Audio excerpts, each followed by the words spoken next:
তারারা নিভছেন, এভাবেই একে একে নিভে যাচ্ছেন। ব্যর্থতা আর শেষ সময়ের অফর্মের কালো মেঘে ঢাকা পড়া সেই সোনালি রোদ। যে ব্যাটের শাসনে একদা প্রকম্পিত হতো 22 গজ, আজ সেখানে ফর্মের নীরবতা। যিনি একদা শাসন করতেন বোলারদের, আজ তিনিই উল্টো বোলারদের শাসনে ভীতসন্ত্রস্ত। যখন ভারত যুদ্ধের ময়দানে এক তেজি হিটম্যানকেই খুঁজছে, তখন উল্টো তিনি ধীরস্থির, তাল্লয় হারিয়ে বেতাল সঙ্গীত। বিরাট কোহলি নিজেকে পরীক্ষার মঞ্চে উতরে নিলেও রোহিত শর্মা ডুবে গেলেন ব্ল্যাক হোলসের গভীর ধাঁধায়। এই সিরিজেই তার শেষ লড়াই হতে পারে কিনা যখন সেই প্রশ্ন উঠছে, তখন উল্টো দিকে ইংল্যান্ড টেস্ট ব্যর্থতা কাটিয়ে সাদা বলে পার করছে সোনালি এক সময়। জরুটের অপ্রতিরোধ্য লড়াইয়েও 1 রানের আক্ষেপ আর ভারতের 4 উইকেটের পরাজয়। একটা সিরিজ আর 2 দলের 3 কিংবদন্তির লড়াই। রোহিত শর্মা ফেব্রুয়ারির অধ্যায়ে না ঢুকতে পারায় বিরাট কোহলি ও জরুটের রানের লড়াই তো একই মঞ্চে আকর্ষণের কেন্দ্রে ছিল। সময়ের সেরা 2 ব্যাটার কে কার আগে ছুঁতে পারেন সেঞ্চুরি, কে ক্যারিয়ারের পরন্ত বেলাতেও ব্যাটের জাদুতে দলকে তুলে নিয়ে যেতে পারেন বিজয় চূড়ায়। কিন্তু কার্ডিফে তখন সকল নজর বরং পৌঁছে যায় রোহিত শর্মার পানে, যিনি ভুগছিলেন তুমুলভাবে। আর ভারত পেছোচ্ছিল প্রথম 18 বলে 10 রান, এরপর 47 বলে টিকে থাকা লড়াইয়ে 26 রানেই আউট। চলতি বছর 8টি ওয়ানডেতে তার ঝুলিতে মোটে 1টি অর্ধশতক। স্ট্রাইক রেটের হিসেবে এটি ছিল তার ওয়ানডে ক্যারিয়ারের সবচেয়ে ধীরগতির 25-এর বেশি রানের ইনিংসগুলোর একটি। তিনি যেই ইনিংসে 29.1% বলেই ফুল শট খেলেছেন।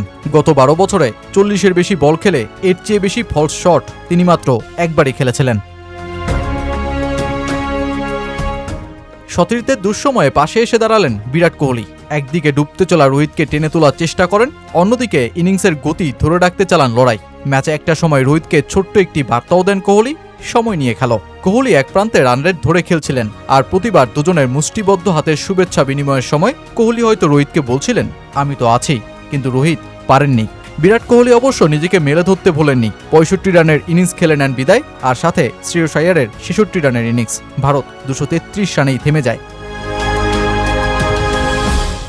কার্ডিফে চেনা উইকেটে তখন ইংল্যান্ডের ব্যাটিং যুদ্ধ শুরু।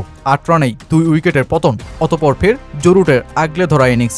6 ব্যাটারের সাথে জুটি সিরিজ বাঁচাতে রীতিমতো কাঁঠালের আঠা হয়েই আটকে থাকেন 22 গজে। ততক্ষণে ভারতীয় বোলারদের পরীক্ষায় উতরে যাওয়া রুট দলকে জয়ের বন্দরেই কার্যত পৌঁছে দিয়েছেন।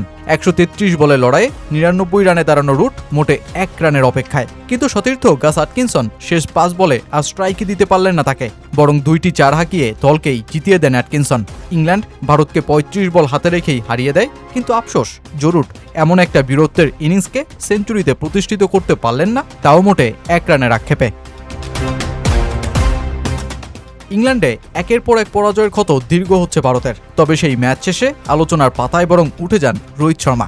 একদিকে ভারতের ব্যাটিং কোচ শীতাংশু কোটাক রোহিত শর্মার হতাশাজনক পারফরমেন্সের পরও তার পাশে দাঁড়িয়েছেন।